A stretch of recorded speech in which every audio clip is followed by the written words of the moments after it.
సుమన్ టీవీలో మీ personal and business promotions కోసం కింది నెంబర్కి కాంటాక్ట్ చేయండి. సౌత్ ఛత్తీస్గఢ్లో ఏర్పడి ఉన్నటువంటి ఉపరితల ఆవర్తనాలు ప్రస్తుతం అవి నార్త్ మధ్య మహారాష్ట్ర అండ్ దానికి దగ్గరలో ప్రస్తుతం అయితే ఉన్నాయి.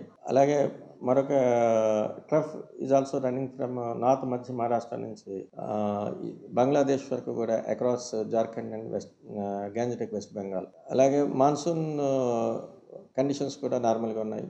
వీటన్నింటి ప్రభావం చేత రాష్ట్రంలో అయితే గ్రాడ్యువల్గా రైన్ఫాల్ యాక్టివిటీ అయితే డిక్రీజ్ అవుతుంది. నెక్స్ట్ 24 hours చూస్తే అక్కడక్కడ ఉరుములతో కూడిన జల్లులు వచ్చే అవకాశం ఉన్నట్టుగా మనం ఫోర్కాస్ట్ ఇస్తున్నాం. అలాగే ఉన్నటువంటి మాన్సూన్ కండిషన్స్ చూస్తే తీరం మట్టికి బలమైన ఎదురుగాలు అయితే ఇంకా కంటిన్యూ అవుతున్నాయి.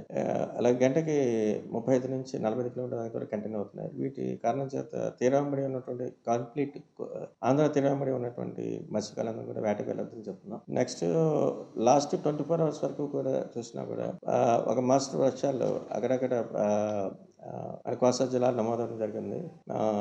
1 to 3 centimeters వరకు మ్యాక్సిమం రైన్ఫాల్ రికార్డ్ అయింది లాస్ట్ 24 hours. ఇది మా ప్రస్తుతం అనుకున్నటువంటి వెదర్ అప్డేట్. లాస్ట్ 24 hours చూసుకుంటే ఆల్మోస్ట్ అక్కడక్కడ మ్యాక్సిమం ఇటు ఉత్తరాంధ్రలోను దక్షిణ కోస్తాలోను కూడా మ్యాక్సిమం 3 centimeters అయితే వర్షం అయితే గుంటూరు జిల్లాలో తెనాల్లో 3 centimeters, అలాగే కృష్ణా జిల్లాలో అవనగడ్డలో కూడా 3 centimeters, విశాఖపట్నంలో ఇక్కడ కూడా 3 centimeters వర్షపాతం నమోదైంది. మ్యాక్సిమం 3 centimeters అత్యధికంగా నమోదైంది.